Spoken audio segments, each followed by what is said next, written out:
Right,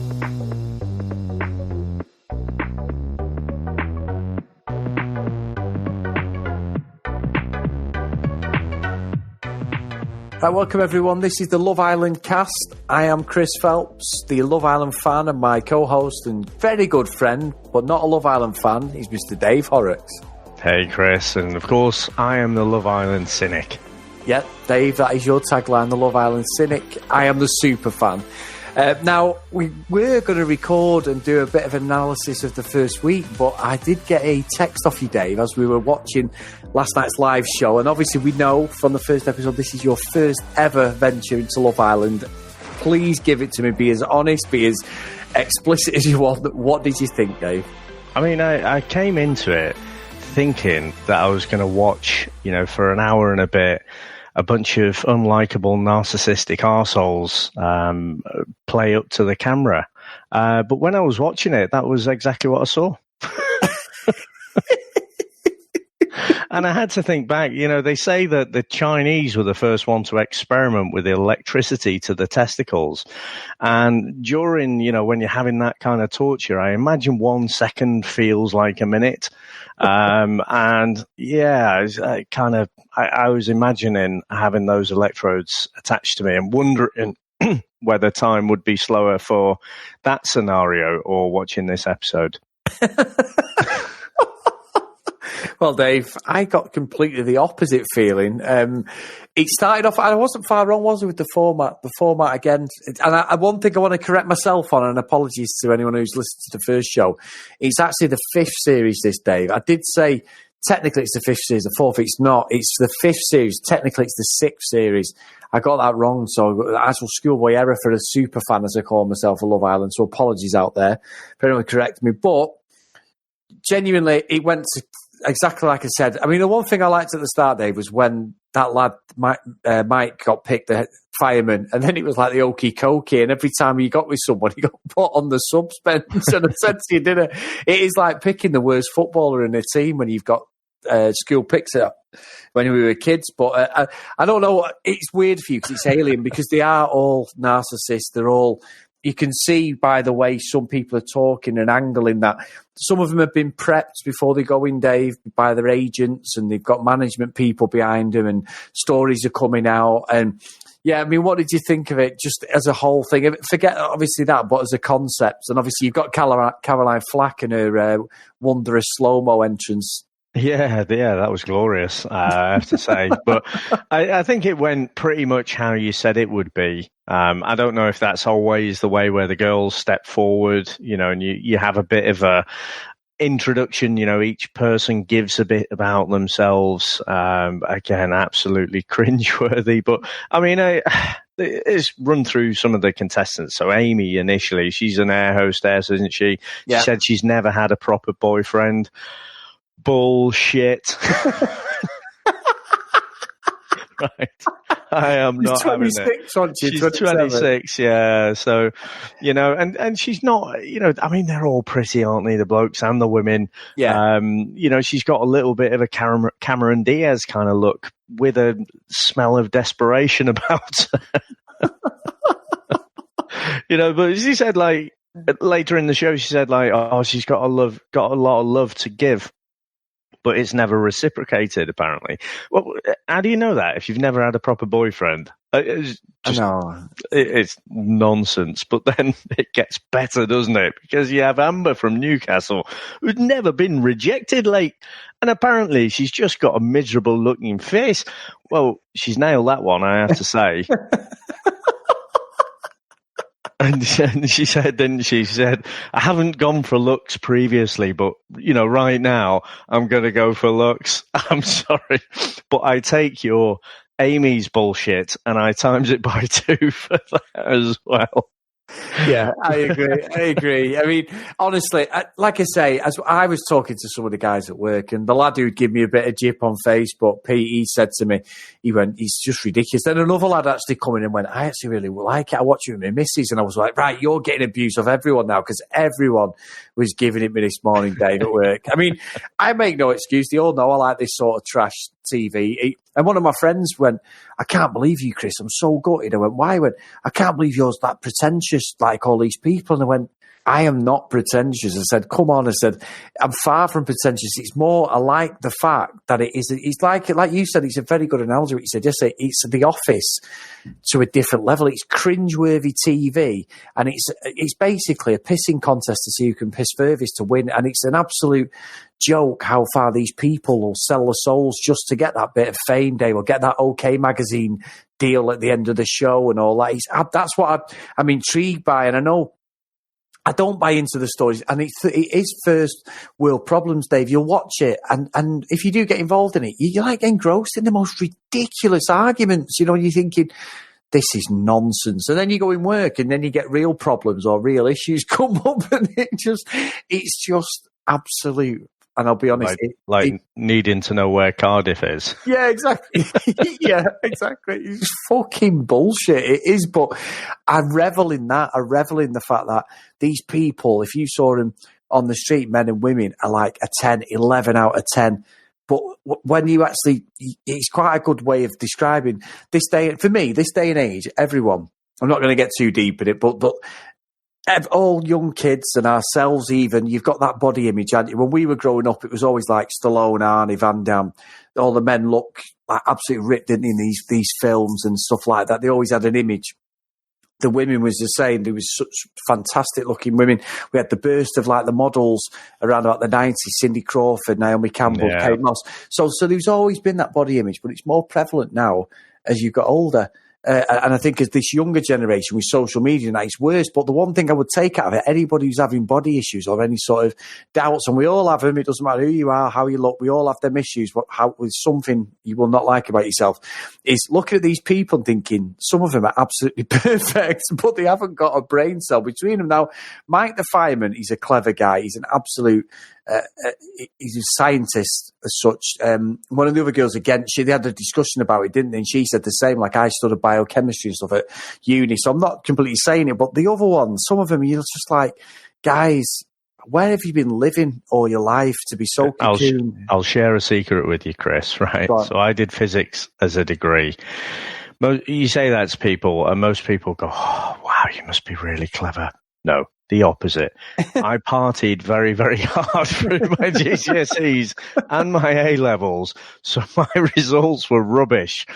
But because you went down a physics route, and so you go down and do and attempt physics A-levels, because no one wants to do these things. People are like trying to sign you up. If you want to do sports science, where the competition is very, very high, and you're not telling me that Michael has not tried to get onto sports science or something like that, you are going to need high grades. Yeah. To get onto some of those other degrees, the scientific degrees, it's not that difficult. But I have to say, and I don't dislike, we've got our regional rivalries.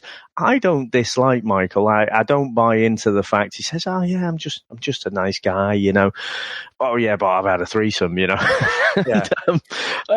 Yewande seems to be about one of the most grounded there, but she's obviously very, very burned, from something that's happened in the past. And it's like, what the fuck are you doing on this show? Yeah, honestly, Dave, I swear to God, it's literally, you could see that. I mean, that Anton, you're right, Yewande, she could see, and for some reason, Dave, I'm not joking, it happens every single year. They get these couples, or they get together, and one of them has been absolute. Like I say, Dr. Alex last year was an absolute weed, but he tried to be a bit ruthless later on because he wasn't winning anybody over. I think people just got sick and tired of this good guy act. But Amy, that's it. I was trying to think of her name. Amy got with Anton. And he just goes round straight away, drops her like a stone. He's telling her, like, he's into her.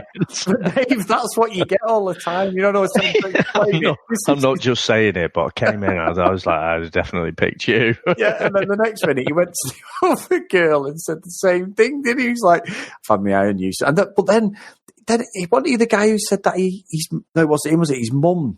Changed his heart. And then it was just like, you're going to be the one to do it. And she looks at him to say, I'm fucking not. Actually, I didn't think she was absolutely, loved up all the way through that, up until the point he made a break for Lucy. And then, obviously Lucy spilled the beans, and, so much so at the end of the show, she's like, oh yeah, if these two new guys come in, I'll be well up for it. Yeah. Yeah. So she's already, acting a bit jilted after that. Yeah, and it's true, Dave. I promise you, because we watch it over we'll watch it over a week. So you've got that sort of timestamp of it's 5 days or 7 days or whatever. But sometimes you'll see a relationship just develop over like a couple of days. And then all of a sudden either she dumps him or he dumps her. And it just ends up in like, you think they've been, I said it yesterday, you think they're together like 20 years and you're like, are you people fucking for real? Or what I see it as is they get upset because they're worried. Because like I say, when they're not coupled up, Dave, they're vulnerable to being kicked off and being replaced. Because like I say, this lot you see before you on this first episode, including the two lads who come in at the end, they will not be the ones at the end of the show. You'll literally probably get about another 10 to 12 people coming in and out. You'll get someone who might last a day. You'll get some that'll last the rest of the show. But I promise you, it'll not be the same people at the start. Right.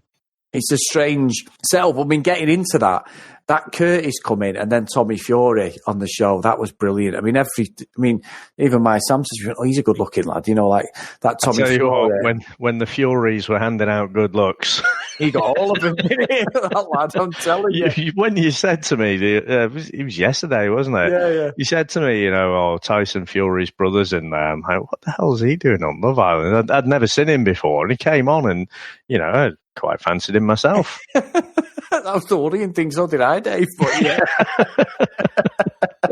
But he did. He come in and you can see all the girls go, oh, hang on a minute. And obviously he's a professional boxer as well, so none of the lads are going to want to tackle him, you know what I mean? But I know people who know him. He's supposed to be a really nice lad, to be fair. But then there's been stories about him today saying he dumped his girlfriend just to go in this show. And that's what you'll find. They dig the dirt, Dave. The press dig the dirt. And there's loads of them who have dumped their boyfriends or girlfriends to go into this show because they're after that bit of fame. I promise you, what you'll get is you'll get a load of stories about how fame hungry they are. And like I've said, I've worked within that industry slightly on a very basic level, and you won't believe the amount of attention seekers and what they'll do to get that bit of fame. It's ridiculous, Dave. Absolutely ridiculous. So, I mean, for an example, look at the streaker on the Liverpool Tottenham game on Saturday. That's probably the best part of the game, to be fair, and her social. No, come on. Well, from your point of view, not obviously, but I mean from a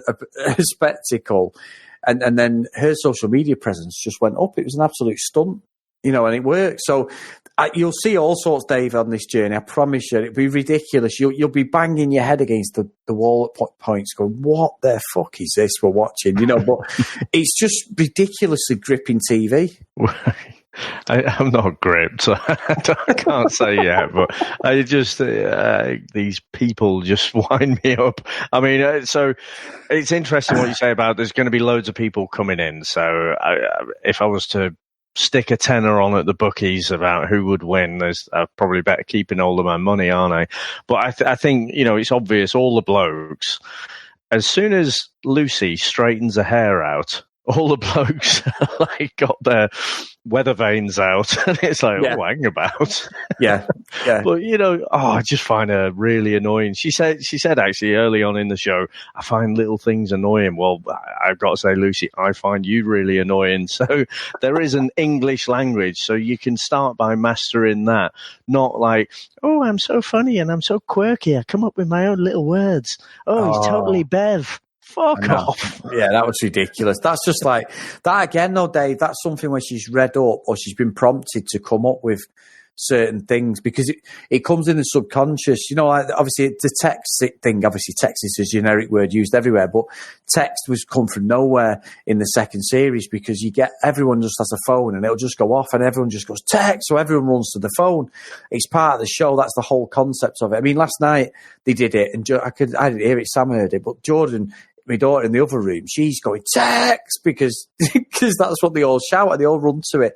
But she's trying too hard with stuff like that, like to be something. And it's just like, yeah, there is stuff like everyone said last night, Dave, and I've said it before, and you said it before, but it's a very American word.